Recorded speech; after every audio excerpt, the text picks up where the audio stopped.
Today, during this Cafecito virtual, I have some very special guests that are joining me to talk about their experiences in paying for college.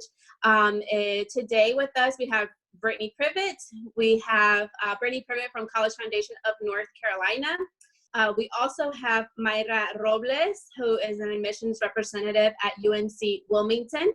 We have Amy Denton, who is also a CFNC representative for 252 area code. And we have Dr. Juanes Ramirez, who is a representative of Spanish Services. Thank you all so much this morning for joining us. ¿Cómo están? Bien. Yeah. Welcome. Good. And because this is Cafecito time, I just want to say cheers to everyone. Today I have my McDonald's coffee. So, Cafecito. Well, like I was saying, this Cafecito is just really to hear your stories, because we all have unique stories, but there's something similar about our stories. So I would love to hear a little bit more about your stories, your journey and going to college and how you paid for college, right? So even though we each of us have a very unique story, there's something we have in common, and it's we all completed the FAFSA, right? We all completed the FAFSA. So I would also love to hear from you all, like, what did you know then, and what would you have done differently with the information that you all know now? Because we are all professionals. We've all have gone through all the stages of, high school, applying for college, applying for FAFSA. And now we're working with students and families, helping them to understand the admissions process, paying for college process. But before we go into all of that, if you all can just talk a little bit about your journey and going to college. So talk a little bit about your educational journeys. I'll get started if that's okay. Now, I may be the oldest among all of us on the call today. So, of course, when I started my journey, which was in the late 80s, there was no such thing as an electronic version of a FAFSA. And so everything was done by paper, which seems to be a little bit more complicated because all the questions were laid out to you to have to answer. I was the youngest of 3 children. As a single parent, my mother raised all 3 of us after my father passed away. And so it was going to be a little bit tough of a journey to send us off to college. Thankfully, my sister, being the oldest and 6 years older, she was able to help me complete the FAFSA because this was just foreign to my mother. She didn't know what the process was like. She didn't know what it meant to go to college. And I was the first one to go off to a 4-year institution. My brother and sister both went to a 2-year school in Lewisburg College. So I was the first one to go off to the 4-year school because I didn't want to stay at home. I was ready to go. So filing the FAFSA was easy because I didn't do anything. My sister did it for me, but I didn't understand the process at all.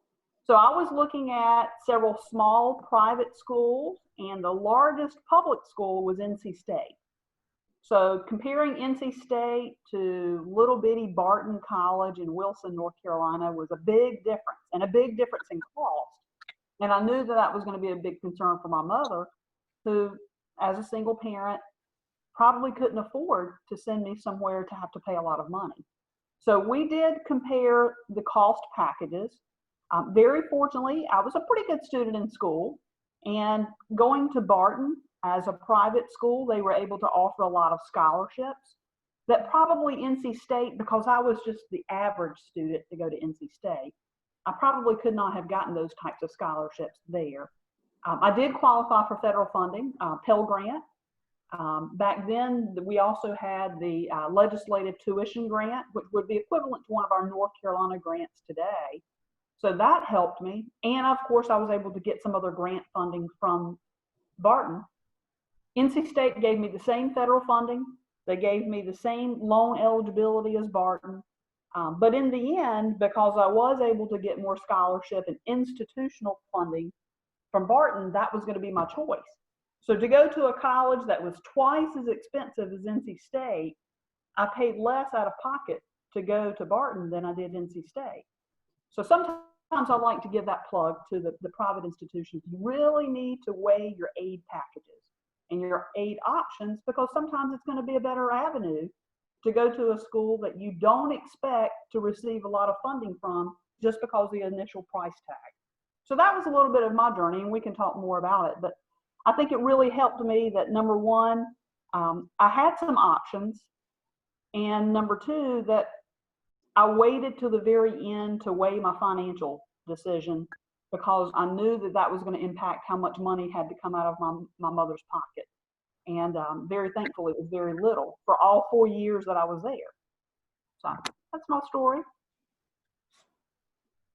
Thank you, Amy. Thank you so much for sharing your story. And we'll, like you said, we'll get into it a little bit more. So let's hear from somebody else.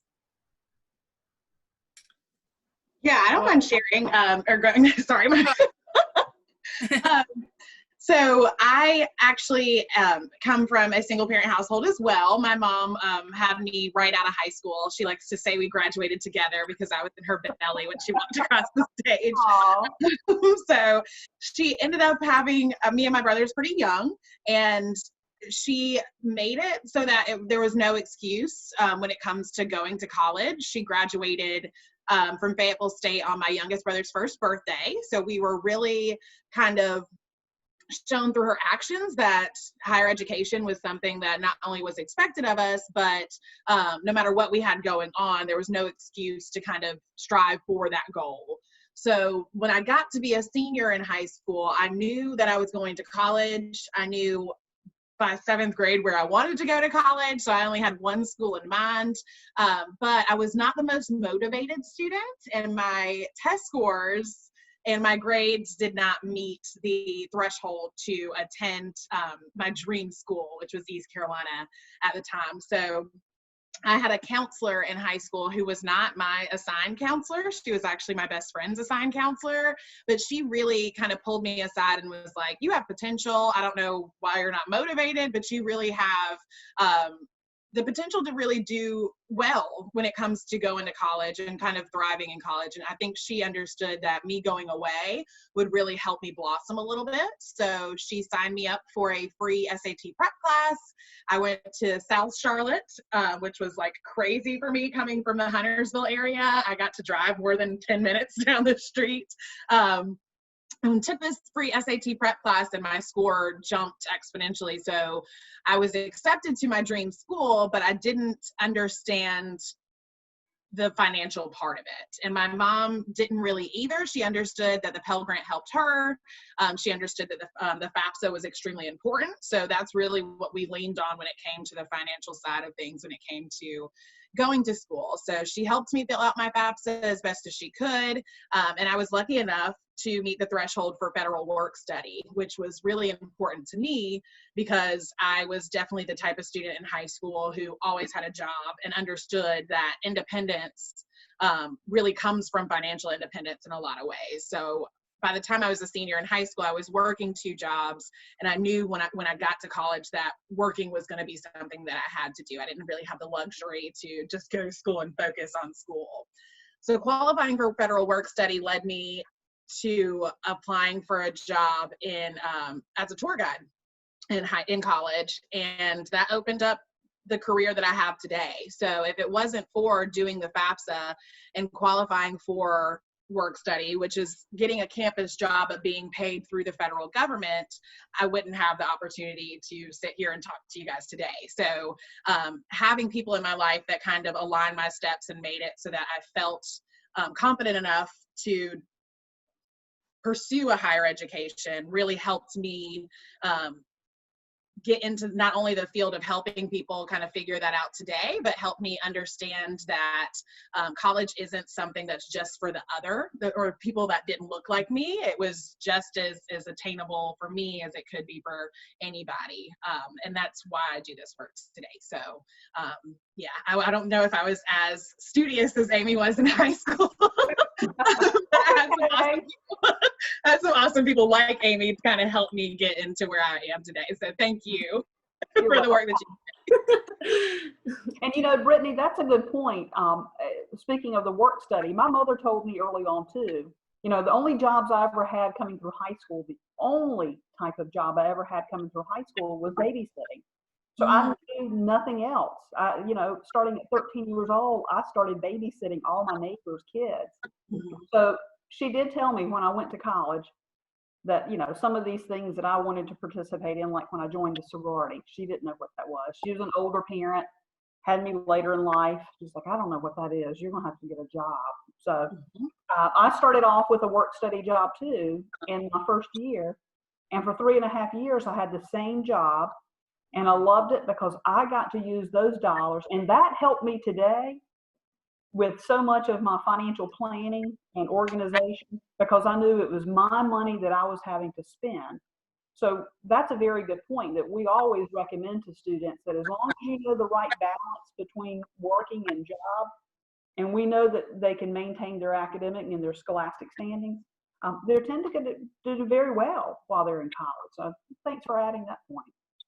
Oh, for sure. And to expand on that, one of the ways that I was able to cut costs while I was in college, because I knew my mom was very clear on, I'm here to support you emotionally. I'm here to support you in every way I can, but financially, it's just not something I can do. I have your brothers here at home, who I have a brother that's 2 years behind me. I have another brother that's 6 years younger than me. So we're not back to back, but we're coming in hot when it comes to going to college. So my mom understood that she couldn't pay for a lot of the frivolous things. So I got a job at my apartment complex while I was in school, and that made it so that I didn't have to pay rent. So a lot of my friends who had a lot of the financial assistance that I got still graduated with more debt than I did because they had to pay for housing. And that was a huge chunk that I didn't have to pay for because I found ways to find employment to cut corners on costs that were going to come out of my pocket. Thank you so much, Brittany.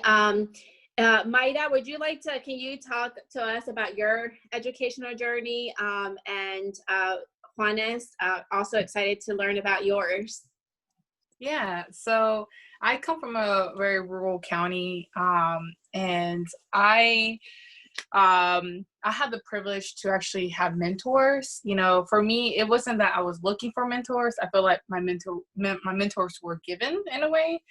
So I had that privilege, but without my mentors, you know, before them, I was basically walking blindly, and I was just assuming instead of actually making my research. And you know, with just having like knowledge that I gained regarding, like, you know, how Amy was talking about, like weighing out, you know, even if you get into multiple colleges, even though one college might be more expensive than the other, you know, they might give you a bigger and better award package than the other university. And how we always say, you might end up saying that I'm actually getting paid to go to college, right? So for me, I had to weigh it all out. So I not only did I apply for FAFSA, but I really leaned on to my counselors in high school, and I would be that, I would say I was that nerd that would go about like once or twice a week to the guidance council and just say, hey, like, do you have any local scholarships? Because that's like one thing that a lot of our students may forget. Even my friends too, back in high school, you know, we always look for the bigger scholarship, the one that's going to give you the most, you know, like $10,000, $4,000. But with local scholarships, they start adding up if you apply to multiple of them. Even if a scholarship is $250, $250 is $250 you never had before. And one way that I like to put it in perspective is that motivated me, because in high school, again, I babysitted too. That was like my job after school or even on the weekends or in the summer. But one way I looked at applying to scholarships, even though it took me 2 hours to apply for a scholarship, writing that essay, getting that letter of recommendation, but if that scholarship was $250 and they only took me 2 hours to submit it, and if I were to receive it, that's 2 hours, like $250 I received in 2 hours. So tell me what job you're gonna get that they're gonna pay you $250 for 2 hours. I mean, you know, that's my hope one day, right? But for now, like, so that was what really motivated me. I really did it for my parents. So when we talk about, you know, like when people ask, who do you look up to? Who is your motivation?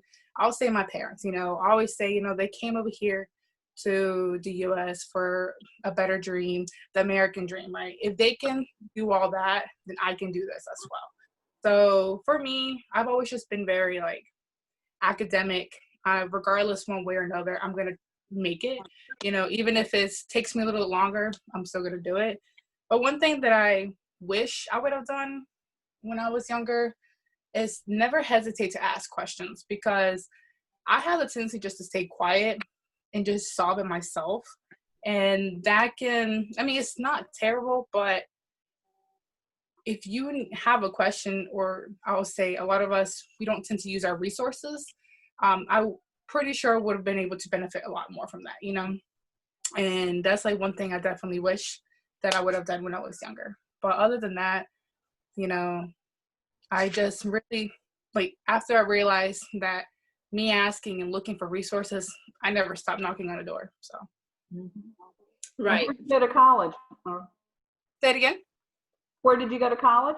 Oh, I'm an alum from UNC Wilmington, where I work now. So kind of like the beautiful cycle, right? I was a high school mentee in a mentoring program at UNCW, and then I became a UNCW student, and now I work for UNCW. So it's like Full cycle.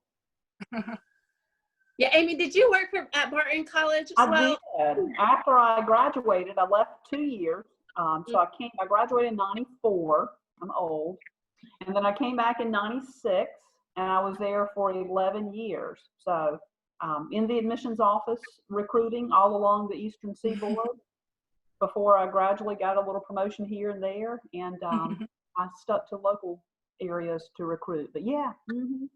So for a long period of my life, Barton has been my life. And funny enough, Amy was my aunt's sorority advisor when she was in college. Yeah, I was fun, they said.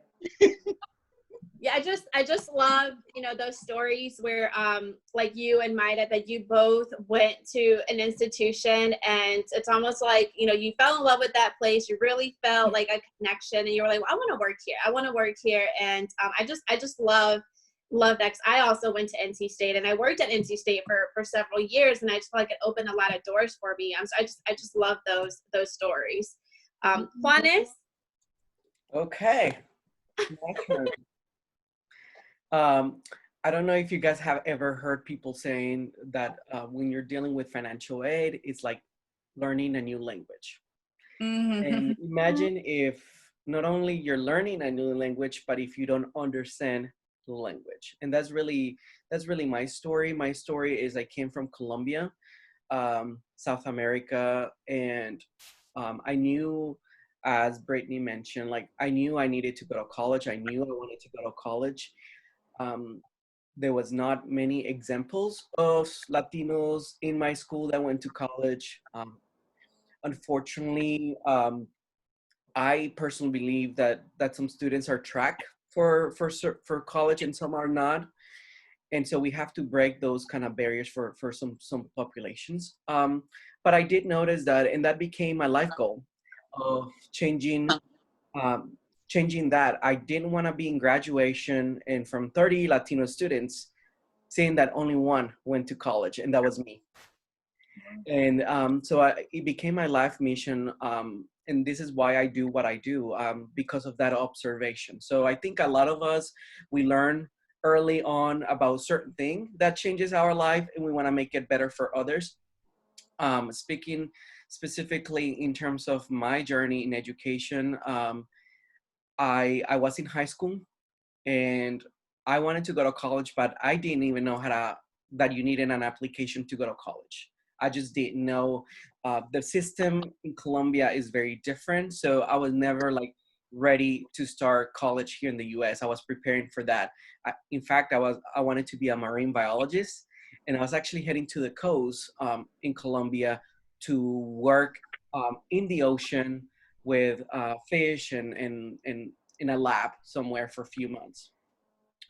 So I never prepared really a whole lot. We came here to the US. We didn't speak English. But this is the moment that changed my life. Not even the counselor, guys. It was an admission representative, just like Amy, just like Brittany, just like Maida, just like Juana, that went to my school and asked me just a simple question. Hey, young man, what are you doing after high school? And I said, well, I really want to go to college, but I don't know how. And this person is called, his name is Eric Brandon from Lenoir University. And he said, come to my office tomorrow and I help you. Long story, I ended up going to Lenoir University because for me, I needed the personalized attention. I needed smaller classes, but also like Amy, when we did my financial aid, it was cheaper for me to go to a private school than to a public school because number one, Lenoir Ryan is located within my community, so I could go home and take care of my family needs. I had a little brother that really looked me up as a parent, so I didn't want to go away. So I still had I was a commuter student, and sometimes some people will hear commuter, and that's really a person who lives off campus, but you go to class every day. And my experience was fine. It was even better than some students because I had to intentionally make an effort to stay connected. I intentionally had to make an intention to be part of leadership opportunities and things like that. I also did work study. I was a tutor. So I would tutor people, and that's really, I feel like for me, my financial strategy was really with FAFSA, but also student loans. And I like to, maybe once we have the opportunity, Juana, in this cafecito to talk about loans. Because for my family, I would not have been able to do it without those student loans. However, there is a caveat to this that I think we need to talk about. So for me, my strategy was receiving all the state funds, scholarships from outside. I did get some, very little, because remember, you have to plan ahead, and I was not ready. I didn't even know that you needed to apply to different scholarships. But then those student loans really became one of my best friends. So I would like to maybe expand later on student loans, Juana, if we have the opportunity. Absolutely, yes. So thank you, all of you, for just sharing your educational journey and how it was that you were able to make college possible, right? Because I feel like I talked about earlier, each of us has a very unique story, but very similar in many ways, right? Where we faced various challenges or obstacles, and we were all able to pay for college in various different ways. And each of you applied for the FAFSA. I was able to go to college because I did get FAFSA money. I did get scholarships. And you all also talked about those motivators, those trusted influencers that you all had in your life that can kind of cross your path and helped you, whether it was an admissions person, whether it was your parents, those mentors, our siblings, counselors. And I feel like that's always so important, like just having those trusted influencers, those connectors that can really help you through the process. Because a lot of times we don't know, right? We're 18 years old, 17, 18, and we're trying to fill out these applications. And we may not have if we don't have those trusted influencers, like it really does make it more difficult for us. And so you all talked about how that was really helpful. So as you all were speaking, I just kind of was thinking, like, taking notes. And I heard the different ways that you all paid for college. So, some of you talked about babysitting, working, scholarships, and looking for ways to cut costs. Each of you talked about the FAFSA, you talked about work study, you talked about Pell Grants. One of the objectives for this Cafecito is to really help students and families understand better, like financial aid or the FAFSA. So can somebody please help us understand what is FAFSA and what is work study? All these terms that we all shared, because going back to what Juana said, it's like when you're learning about financial aid, it's like you're learning a different language because everything is so new. So can you all just kind of talk a little bit about what is the FAFSA and all these other terms that you mentioned around financial aid, scholarships, and then Juanes, I definitely would love for you to talk about the student loans as well. But let's talk about those terms. I'll start, and what I'll do first is just simply say the FAFSA, the free application for federal student aid, is the national form that we all must complete to determine if we can qualify for federal or state funding. And now, and this used to not be the case when I was coming to college, but now it's the case and has been so for many years, even for institutions to award funding to that student, whether the student feels that they would qualify for those free dollars, those gift aid dollars, we call them gift aid, from the federal government of the state of North Carolina because of income of their household, they still must complete the FAFSA, because those colleges cannot award the aid until it is completed. So by completing that FAFSA with the federal government, the colleges will process it, and the four main types of aid, and those are some of the terminologies we'll let the others explain, will be the scholarships, grants, and that's from the federal government, the state of North Carolina, and maybe also institutional grants, work study, and then the loans.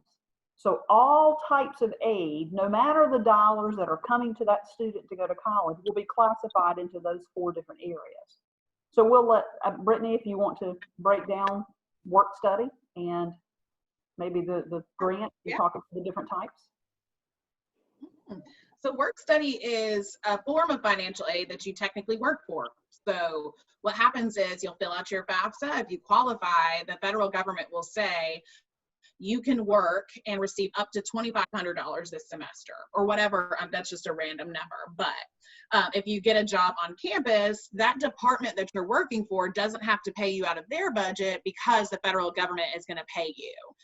So for example, when I was in high school, my mom was a teacher. So my first 2 years of college, I was a work study student. So I got paid really well to talk about East Carolina, which was pretty awesome. I got a cute tan. I'm walking around in my purple, telling people how much I love my college, and got paid really well to do that. My junior year, however, my mom got her master's and became an assistant principal. So her salary changed, and so I no longer qualified for work study, but I was able to still work in that office. And because I had been paid from the federal government before, they honored my hourly wage, and so I was still getting paid that way. But I was in turn paid out of the admissions office's budget. That's really the biggest difference between a self-help campus job, so just applying for a regular campus job, or getting paid being a work study student. Typically, a lot of offices will have a mix of work study students and what we call self-help students. The biggest thing I want students to understand is that if statistics show that students who work 10 hours a week on campus have a higher GPA than those who do not, because they have a better understanding of how to structure their time, and there's some accountability involved. The best thing about on-campus jobs, because I had on and off-campus jobs in college, is that, on-campus jobs, they understand that you're a student, so you have typically a lot of wiggle room when it comes to saying, hey, I have an exam next week, is there any way we can shift my schedule so that I can study? Or, I'm done with my work today. Do you mind if I leave a little bit early so I can get some homework done? Or I even had friends who worked in the library where there wasn't as much tedious work to do, so they could get some schoolwork done while they were on the clock, which is even better. So it's one of those things where work study is a really big help when it comes to structuring your time, getting some extra pocket money, and then also serving the institution that you're at. It's a really great federal program that I've benefited from for sure. Yeah, and Brittany, if you allow me to add, one of the things that when talking to parents and students, when sometimes I hear parents say, "Well, I don't want my child to work while they're in college because I really want them to focus on school. And I don't want them to distract themselves. I thank you for sharing that, because I think it is important. Like, I think work study can be very impactful, and I think I forget, somebody mentioned how they worked on campus and how that really opened the opportunity to continue working or to kind of led them towards this career. And so I think it's really important to have, like, if you are offered work study, to accept it, or to just say, like, yes, I want to be considered, because it will provide or open doors. It can help open doors towards career opportunities in the future. And it also allows for students to add to their resume, right? They're getting work experience. And employers want to see that when students graduate from college. Employers, a lot of them want to see that work experience. They want to see that the student has certain skills, and it just really can open up opportunities for careers in the future. So I appreciate you mentioning that. Yeah, and to piggyback off of that, I remember watching movies like Drumline and stuff like that in high school and thinking like the work study students were the ones like out mowing the lawn or like in the cafeteria, like looking all forlorn, like, oh my gosh, I have to work while my friends are having fun. And that's not always the case. I love giving tours, and I worked maybe 4 hours a week. I got to talk to people. I had a student at my previous job who was a music technology major, and he wanted to be a music producer. So his work study job was working in our recording studio on campus, and he just got to manage that. So he got hands-on experience in the field that he wanted to go into. He got to really help people record albums on campus, and now he's a recording artist. So there are definitely fun jobs that you can do on campus, and it's not something that is shameful, and it's not something that is used to punish students or kind of ostracize you. It's there to help you kind of become a well-rounded contributing student to your university and to your university experience. And Right. I would that too, just because you mentioned about how, I know Brittany, you were mentioning about how this helped you become like, to get the position that you have right now, right? Well, in my experience, having a federal work study position at UNCW really helped me, I'll say molded my career path, right? So I started off, when I came in, I was like, since I was 5 years old, I always wanted to be a teacher. Not gonna lie, even in my summers when I was on vacation, like in school, K to 12, not all the way to high school, but when I was younger, I would literally have like my stuffed animals, pretend I was teaching them, teaching the ABCs, 1, 2, 3s. I was really passionate, and I've always wanted to be an elementary education teacher. And that's what I basically was my intended major when I started as a freshman. And then once I came my junior year, I was just so involved in Centro Hispano, which is a student resource center at UNCW for Hispanic Latinx students. And me being around high school students, just encouraging them, mentoring them about the research that they have on campus, how to apply for college, how to apply for financial aid, making sure they have the right mentors, get where they want to be, regardless if it is, doing full-time military, full-time employment, or full-time students. For me, I was just really passionate about high school, right? Because after high school, we want to know what students are going to do next. So then I was like, my second semester junior year college, I changed my major from elementary ed to Spanish K-12, so I can have a variety. Then I graduated with that degree, and then I was like, well, I don't really want to teach anymore.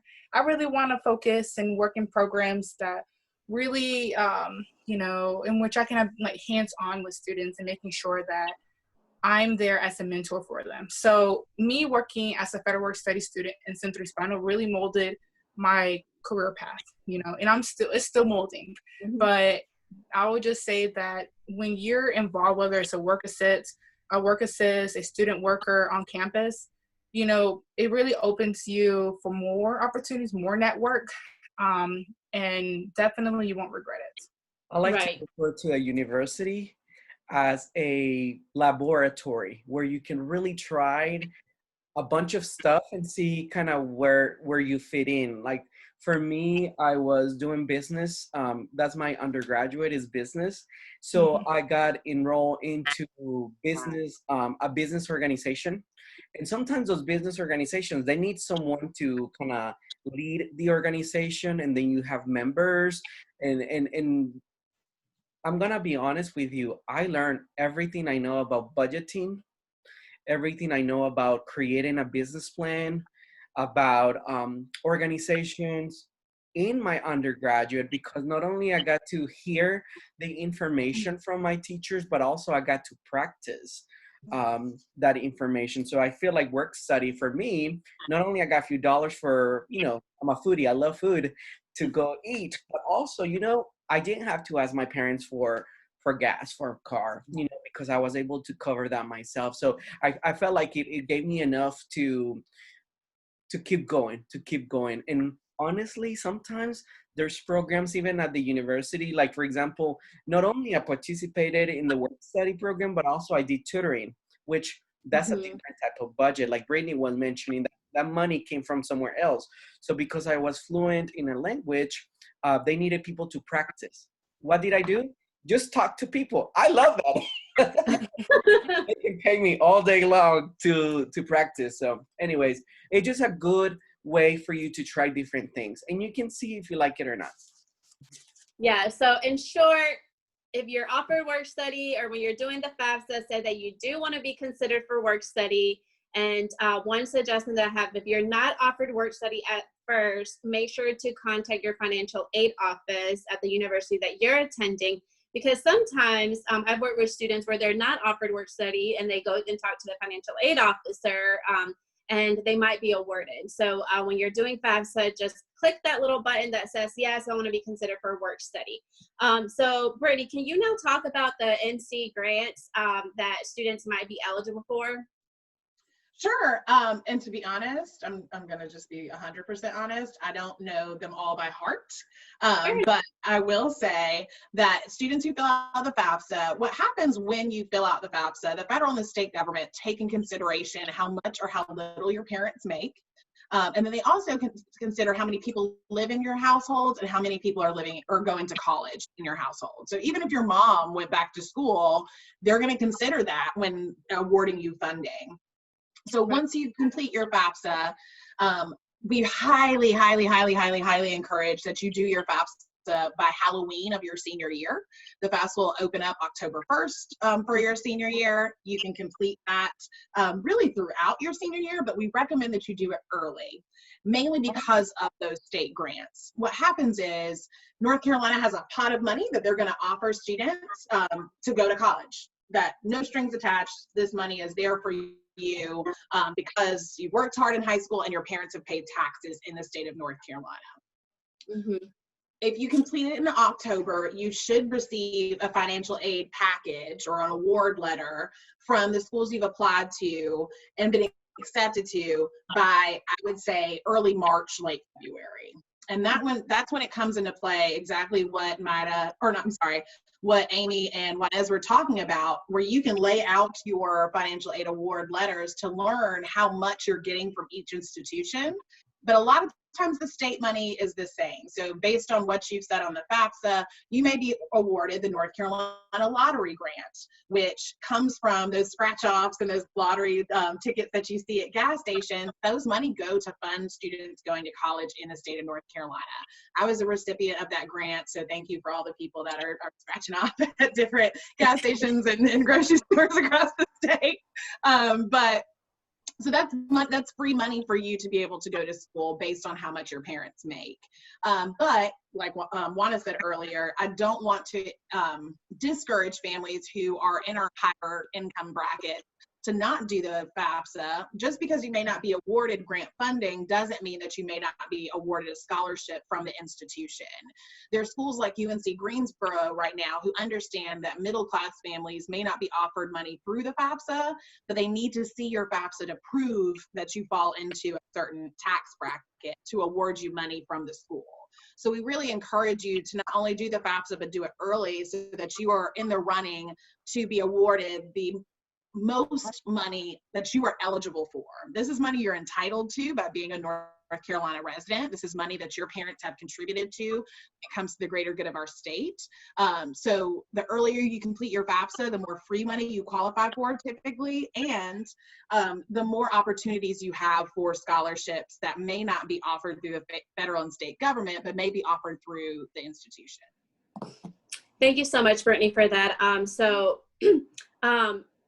What I'm hearing is what you're saying is, so there are grants out there, right? Whether you go to community college, whether you go to a four-year public, whether you go to a private institution, and so you can get a North Carolina grant if you're eligible. But a lot of times I do hear parents say, "Oh, we make too much money. Like I don't think we need to fill out the FAFSA." But a lot of times, even if you don't get any Pell Grant or any of the North Carolina grants, you can receive institutional funding. You can receive a scholarship based on merit. And so thank you for bringing that up. Amy, is there anything you want to add to that? Yeah, I'll just to say that Brittany was correct when speaking about the grants in our state. There are 4 grants. The lottery scholarship grant is the one that students going to a public school can get. And then the other 3 that we have are broken down by the type of institution. So those students going to the UNC schools may qualify. Those students going to the 58 community colleges may qualify. And then those choosing to go to the independent or private colleges. So those are our 4 that we offer in our state. And they will run out. So we can't stress, on top of what Brittany said, get those FAFSAs completed as early as possible and just wait for the funding to come to you. You do nothing else but file the FAFSA. There's no other separate form or application for any of the state grant funding. And from the federal government, as far as the Pell Grant, we've mentioned that multiple times today, but there's also a second grant in a much smaller dollar amount that if the student were to qualify, they will receive. It's called the Supplemental Educational Opportunity Grant. And then there are other grants like the Teach Grant, if students wish to pursue a teaching licensure and a teaching job. So again, file the FAFSA and that's it. The work will be done by the institutions to ensure that they're giving you the best monies possible. Right. And one of the things that I just want to add there, Amy, is in North Carolina for the NC, and maybe you can help clarify this, if you want to get a North Carolina or be considered for a North Carolina grant, students have to complete what is called the residency determination online interview. Is that correct? That's right. And gosh, we almost totally forgot about the residency. That's right. Any North Carolina student wishing to attend one of our institutions must prove that they are a resident of our state. So we require what's called the Residency Determination Service, or RDS. It's an online interview that families can complete to ensure that they're going to maintain the in-state status. So those public institutions, our 58 community colleges and our 16 UNC campuses, can only charge them for in-state tuition. And that also means even whether it's at the private institutions or not. So at all 111 institutions, we can then award grant funding. So in-state status for billing is important at the public institutions, and grant funding will be important at all the 111 institutions by doing the RDS. And doing it soon, we like to say with our countdown to college month in October, we focus on 3 things, FAFSA, as you know, RDS, and also college applications. So I know it's a lot to do in the fall of the year, but getting it over with will lighten your load. And of course, your academics are only going to be intensified as you go through your senior year. And the good thing with RDS, you only do it one time. Right. Yeah. One time and that's it. And there are a lot of steps, right? But it's kind of like what Maida was saying earlier, you know, it's all going to pay off, right? You kind of look at like when you're applying to scholarships or applying for the FAFSA, you could get, you know, a few $1,000s to help pay for college. And it does what, you know, it's like that weight lifted off your shoulders. So I want to keep talking about this free money before we go into talking about the loans. And Maida, I know you talked a lot about scholarships, and you talked about just, you know, your journey in applying for those scholarships. What kind of scholarships that are there, and what are your recommendations as far as like students that are seeking scholarship money? Yeah, so for me, my biggest lifesaver was the NCCF, the North Carolina Community Foundation Scholarship Bank. It's really nice, easy to maneuver. Basically, you go into their website. I believe it's nccf.org if I'm not mistaken. But you can just easily Google it. And basically, you'll go into scholarships grants and you'll put the county where you live. So I'm from Pender County, and I will put Pender, and basically all the Pender County scholarships would just pop up. And then you look at the qualifications to see if you qualify, because each scholarship is a little bit different. But I would say that a lot of their you know, their submission work is very similar. So their essay, a letter recommendation, and it might be like maybe 1-2 little things different. But a lot of the times, you know, the essays, you already have like, you know, it's like kind of like a resume, right? So you have your main resume. And then when you apply for a job, you take out what's relevant to the job. and then you create a new resume. Same thing with essays, right? You typically have like a main essay that you have, whether it's your college application, scholarships, but then you modify, you kind of like copy it and you modify depending on that scholarship. So it makes it a lot of time, like 10 times easier when you already have a template for yourself. And so that's definitely one place that I like to look at. And also, it just never hurts to just keep asking your counselor to see what other options they might be. And look for, it doesn't hurt, like your national scholarships, and even state scholarships as well. And I would like to add on with like FAFSA. For me, when I would work a lot with students, 2 questions will always pop up, right? The first question would be, am I still eligible to apply for FAFSA if my parents may not have a social security number, right? So I would say yes, as long as, if I'm not mistaken, they have, if their parents have filed their taxes and they're under their tax report, then they're able to apply for FAFSA, and then the next question would be for our DACA students, right?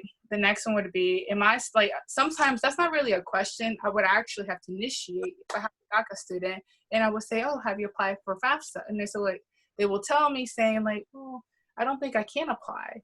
And I'm like, okay, well, even though you may not be eligible for federal aid, you will still get a student aid report that's going to be sent out to these universities, institutions. And basically, as Amy was talking about, university might have funding that will be able to provide for you, because you look through your student aid report, they're going to realize that you do need funding. They might be able to assist you. So definitely those 2 questions that I always like to answer, and I would like, to share to everybody else. So, and then my last thing would be for students to never hesitate. So if you have like a FAFSA question, an RDS question, even though I may not know the answer, because sometimes there's some really good questions or really difficult questions that I may not know. Even though I want to be the superhero, I don't want to, give you the wrong answer, mislead you or anything like that, give you the misinformation. So I always tell students, pick up the phone and just call, right? And sometimes, you might have a mentor just to kind of encourage you. I will sit down with students as well and just sit with them until they get the answer, So sometimes you might have to be a little firm, just so they can at least get a response. So that's just my. Thank you so much, Maida. And you brought up some really, really important points, because there are a lot of misconceptions about the FAFSA when it comes to various groups. And so thank you for making those clarifications. So we talked about grants, scholarships, work study, the FAFSA. So all of this is money that if you get it, you don't pay it back, right? If you get it, you don't have to pay it back. Now let's talk about money that you do have to pay back. Well, a lot of people try to stay away from that money. They're like, don't get the loans. You don't want to get the loans because you're in debt. So Juanes, talk to us about what is a loan, and just your experiences, and what are your suggestions as far as when borrowing money for college? Absolutely. So people need to realize that when you're talking about financial aid, that's exactly what it means. It means economic assistance for you to be able to go to school or college, community college, 4-year university. And that's what it means. It means financial assistance. It doesn't mean pay it all, right? So when students and families are completing the FAFSA, you're going to get an expected family contribution. That means that there is the expectation that the family also is part of this process, okay? Now, that contribution means different things for different families. For example, some families have been talking about college for all the time. So they may even have savings account for college, or they might even have a formalized savings plan for college, like a North Carolina 529 plan, which is designed for college expenses, right? And then some families might say, we've been saving little money here and there. We didn't do a huge quinceañera, so we're saving all that money for college. And then for some people, if you don't have any of those, then either you're gonna have to find loans, and I wanna expand more on loans, but also scholarships. So that money that comes from outside funders, you will need that type of money. So for me, I guess when answering back the question, you said, what do you wish you would have known? By the time that I applied to go to college, it was too late for me to apply for scholarships, and I didn't realize that you can continue to apply for scholarships throughout your college career. People don't talk about that. Even though you may not qualify your first year, you may qualify your second year or your third year or your fourth year. You do have to complete your FAFSA every year if you want to be qualified for federal and state funding. So which is really important. Some people don't realize that. So my family did have a little money saved, but it was not, so much that it would cover my 4 years of college. So I ended up taking student loans. So loans are divided in two categories, one for students and then the other one for parents. In the student category, you have two options. You have the subsidized and unsubsidized loan. Subsidized means the government pays the interest while you're in school. Unsubsidized means the interest is accruing while you're in school. Those two student options is a student responsibility. It has to be paid back, and you start paying it back 6 months after you graduate, or if for some reason you discontinue your enrollment at an institution, okay? So that's the student part, right? If it's not enough, then your parents have the opportunity to apply for parent loans. And that means the government can decide whether you qualify or not. They will check the credit, and then they'll decide yes or no, you qualify. For the student part, just the applying for the FAFSA, that is your application for those student loans. I don't have to complete another application. I do have to complete 2 different more paperwork if I want those student loans. So why do students get student loans? Well, because they do have a good rate. They have a good rate. And then also they have that flexibility that I don't have to pay it until I graduate. So that was really appealing. Now, there's limits on the amount of money that you can borrow because they don't want students to borrow so much that you're gonna end up in a lot of debt. So this is kind of what I wish I would have known. Only get the necessary for that particular semester. So every semester, that's when you really pay. We have other videos that explain what kind of costs are involved to go to college, direct, indirect costs, and all that stuff. But only get what you need, okay? Because what happens is they create some sort of budget. The schools create some sort of budget that says, Juanes, in order for you to go to college, you're gonna need food, you're gonna need to live somewhere, right? So it was really nice for me because I always kept a little lump sum. And I got to go a few nice trips and things like that. But it didn't click to me that I have to pay this back, right?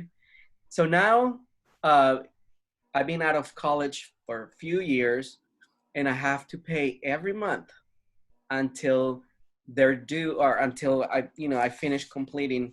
And it's not a fun. I mean, yeah, $5,000 here and $5,000 there. Add it up for 4 years. If you decide to continue and do your master's or any specialized degree and even a doctoral degree, remember that adds up. So I can tell you right now that I pay more for student loans than I pay for my mortgage in my home. So that's a warning for some students that get whatever basic, whatever amount of money you need, because they will give you more money sometimes, but a lot of times you forget that you have to pay it back, and that's when it hurts. And I would like to add something with that. It's great because you'll have the option of how much money you want to take out. You don't have to take the entire loan, as Juanes was saying. But also, don't be afraid to take it out. That's like one thing I would like to say. Never be afraid. This is an investment to your education, to yourself. And that's like one thing I'll definitely say is that no one will be able to take it that you gain, right? So just think of it as an investment. You know, people easily to take out a loan for a house, for a car, but they hesitate for their education. So just make sure, you know, just take Quanta's tip about, you know, just weighing it out, see how much you really need. Don't just take out the loan and, you know, like you can easily forget have to pay it back because it's money that was given to you and you just get so excited about it, you know, and just educate yourself and, you know, just weigh it all out. Yeah. Okay. Oh, was somebody going to say? Go ahead, girl. One Go last ahead. thing, Go just ahead. to piggyback off of all of that, is also think about what earning potential your major has, and think about how much you're going to be making when you graduate. I think I have a lot of students who I've talked to in the past who are like, well, I'm going to be in my career when I graduate, not understanding that entry level salary is totally different than actually having some experience. I get paid a lot more now than I did when I first graduated. And it's a gradual situation. So think about it. If you're going into education, there are some loan forgiveness programs. So you may be able to have some of the loans that you've taken out forgiven for this service that you've done to the state of North Carolina through teaching at maybe a Title I school. Or going into something like nursing, you may have some opportunities to have your loans forgiven through our Forgivable Education Loan for Service program, or even through federal programs that are available to you. But just understanding the loans that you're taking out are an investment. And if you're anything like one of my friends from high school who graduated making 70 grand right out of college, he was able to pay his loans off a lot quicker than I did. And he was able to go into a really high paying career because of the money that he took out to invest in his education. So earning potential is a really big thing to think about when you're taking out these loans. Absolutely.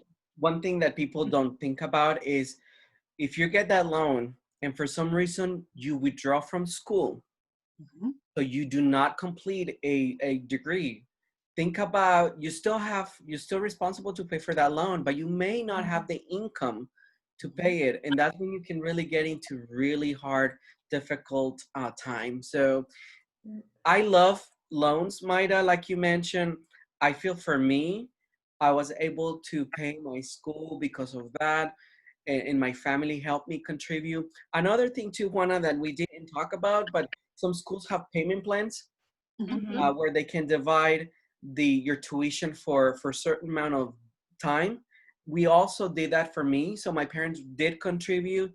They divided a certain amount, and it ended up being more affordable for them to pay every month instead of, oh, here's $10,000. You know, they were able to cut it. So sometimes your schools have different ways in which you can pay your tuition. And one other thing about keep in mind that when borrowing federal loans, you have 10 years, 120 payments to make those the entire reimbursement for the loan. But you can pay off your loan early. I did that 3 years early by paying additional monies toward my principal. I know. Toward my principal or toward my interest. And while you're in college, if you are receiving the unsubsidized loan, you can go ahead and pay off the interest every month to cut down on that cost when you're out of school. And Juana, as you said it correctly earlier, you know, if parents are willing to help pay back some of these loan dollars while you're in school or while you're in the repayment, why not do that?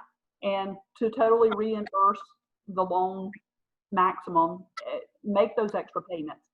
And think about this, it's the first way usually for college students to build credit. When they get out of college, it doesn't matter who's paying those loans back, as long as the government sees they're being paid, it's establishing credit for that student. So all the way around, we've all said it. You can't say it any clearly that this is an investment for your future, just as if you're buying that house is an investment to have a roof over your head and wheels on that car. It's an investment when you buy that. So why can't more families understand that loans can be a great thing? But we've said it also, be very careful with what you borrow. Exactly. Absolutely. And Maida, did you want to say something? I just want to say that it is true. I mean, I did. everything, I agree with everything that everyone is saying, right? So loans are, just be careful, be mindful. One of the things that I wish I would have had is someone kind of guiding me through, like, this is what this means, and this is what, you know, if you do this, like, just be careful, like just having that mentor, that trusted influencer that's really helping you and walking you and to understand the process. And one thing that I just want to say is, like, there is free money, right? So you want to be able to dip into that free money that you all talked about first, and then, you know, be able to, whatever money you don't have to pay for college, look into those loans, and then just making sure that you borrow what you need. So I want to go back just to kind of end the conversation a little bit. I want to go back to your stories. And if each of you can please share, what is a lesson that you learned? What is something that what did you learn throughout your journey and paying for college? And what is it that you know now? Like, okay, so what did you not know before that you know now? Like, you know, that lesson learned. And then from that, if you can share a consejito or an advice for our students or our families. So you're sharing two things. Like, what is one thing that you know now that you did not know before? What are those lessons learned? And then what is an advice that you have for our students and our families? I think I've got my answers. Number one, I did not know, because school counseling 30 years ago, it's hard to say that, it was so much different than today. Mm-hmm. So I don't think that, you know, school counseling that long ago, many folks advised on really going after scholarships as much as they could. And maybe they were not really available as much as they are now. And certainly we did not have the electronic means in which they were advertised. We didn't have internet. We didn't have that then. So everything was done by paper. So you had to go into that school counseling office to apply for scholarships via a paper format. So I wish that I had have done more of that. And I wish that I had have heard more of that from a school counselor. But we know that they're saying that now. So that's kind of hindsight's 2020. I wish I had more means to apply for funding that I did not know that I could. And I think the advice going forward for parents and families now is be open. Let your students, let your kids, for parents, be open to exploring all different types of institutions. Don't limit your students to only the public institutions because of a cost. We've all said that today. Some of us attended institutions that were private, double the cost of a public, because we received more aid funding. And in admissions, I saw that all the time, working at a small private school, that parents would not allow their students to apply to certain schools because of a cost factor, and go visit. Visit. Now, today, I'm a whole different personality of a person 30 years ago. I was not probably suitable for an ECU or an NC State, but today I probably am. But maybe I didn't give myself a chance back then to see if I was suited for a larger institution by taking the needed visits, by having the conversations, sitting in with classes, meeting students. So I wish that I had have done that. So today I would say to students and parents, explore all options, take nothing off the table until you're ready to take it off the table, and don't let anyone force you to not look at an institution just because of certain factors about that college that maybe you just had not thought about from the get-go. So look at them all. Give them a fair chance. I would say for me, the one thing I wish I would have more time, and people don't realize sometimes, that planning for college and planning, and that's something that I emphasize in my work. So some of you have worked with me. That's something that we do. We talk all the time, and we cannot emphasize it enough. Because what happened is, the more preparation you have from the beginning, you're gonna save that time later on. For example, for scholarships, if you have not started, it's gonna take between a year and a half for you to really find all those. You have to work on recommendation letters. You have to work on different things. So if you're not prepared, even though the amount of dollars might be there, you you may not be able to receive them because you did not prepare. So in terms of scholarships, in terms of preparation, have honest conversations with you and your family about what's really the reason of why you're getting a degree. Do I need a 4 years degree to do to be a mechanic, or can I get that same amount of qualifications and get a really good job with 2 years worth of college? Or should I really, I mean, and I feel like in our homes, we really need to start having those conversations. They're not easy. They're not easy conversations, but I feel like it's gonna save you in the end.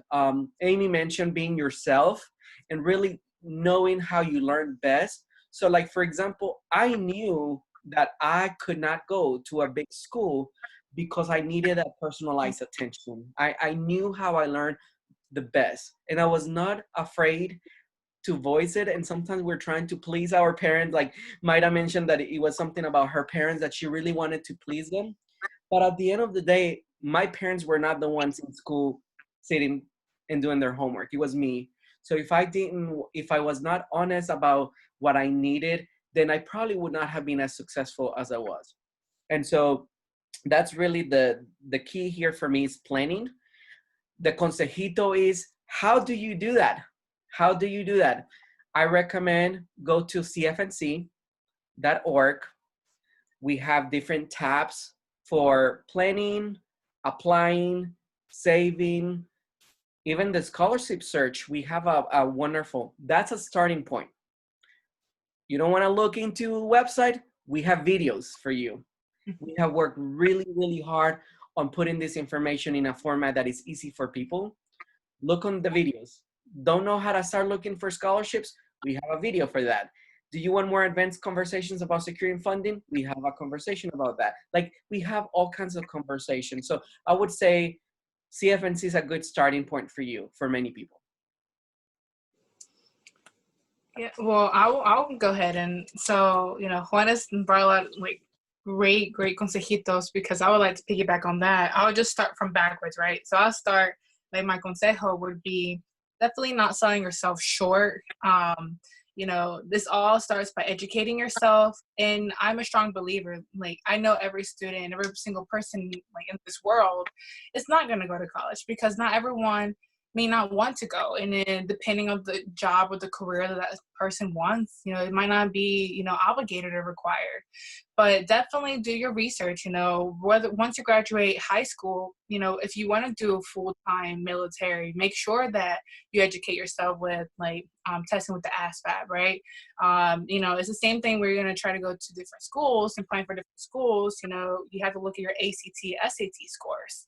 So, if you're trying to do a full-time student, ask yourself, where are the colleges that I want to go to? Do your research on each college. Some colleges are smaller than the others. What kind of resources the university offer me, and the major as well, right? Sometimes students go in blindly, and at the end they realize that university doesn't even have their major. So just make sure you research. And then last thing, if you want to do full-time employment, that's great. We have a lot of students that do gap years.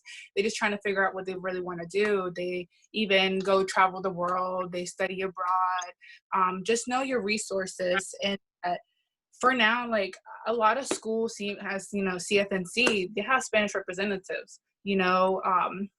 If you want to educate your family and you feel like the language barrier is there, I'm speaking at least for the Spanish population, that there are, brochures, there are videos, there are information out there for Spanish if you really want to educate, your family as well. So you have to use your resources. And then going back to one thing that I wish I would have done, and, now the knowledge that I have, I always tell students, if you want to really expose yourself to, because when you're 18 and you go to turn, you're turning, okay, let me start over. When you're 18 and then you're 22, it's still 4 years. It's not that much of a difference, but your personality changes.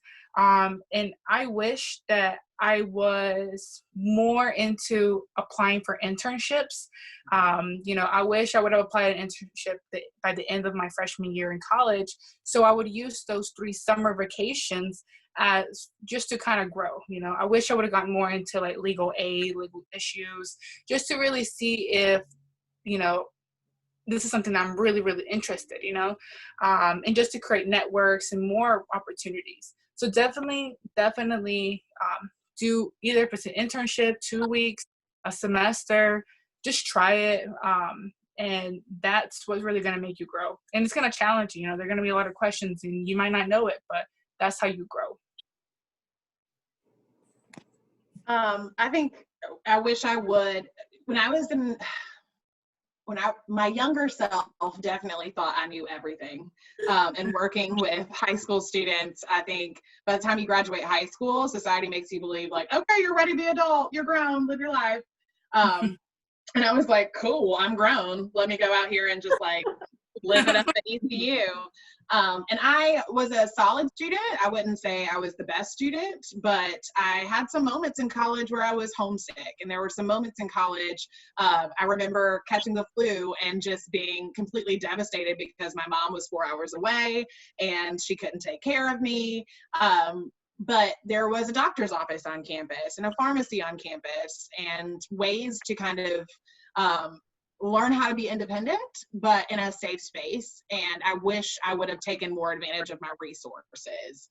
So for example, finding a mentor on campus who was an adult and not necessarily an older student, because I had some older students help guide me, but they were students too. We both like didn't know stuff. And so college is expensive, but one of the reasons it's expensive is because there are people on campus who are paid to not only work with you and get you where you need to be, but they're paid to care about you and care about your story and care about where you end up. So I think I would have utilize my resources a little bit better, and really found people while I was in school to not only help me get to where I want to go, but take care of me while in my present state, if that makes any sense. Mm-hmm. I had some amazing people help guide me into this career, but I think I could have done better in reaching out when I was feeling homesick or when I was feeling a little lost. I went to a school with East Carolina has about 27,000 students. And so with about 20,000 undergraduate students. So I was in a freshman class that was bigger than my high school. And if I would have reached out and taken advantage of those people who were on campus to help me, I think I would have been a lot more successful. But I'm happy where I am now, and I'm happy that I get to in turn be one of those people that I didn't seek out when I was in college. So that is definitely one of the reasons I do this today, is because I get to really touch students in ways that I didn't take advantage of when I was in college. But my piece of advice would be closed mouths don't get fed. And so there are people out here who are passionate about making sure that students who are first generations college students, or students who may have grown up in a household that didn't speak English, or students who have single parents or have lost a parent while they're in high school and need that extra guidance and encouragement. I just want students to know that we're here for you. There are tons of people out there who want to help you, people who look like you, people who don't look like you, people from your hometown, people who are not from your hometown.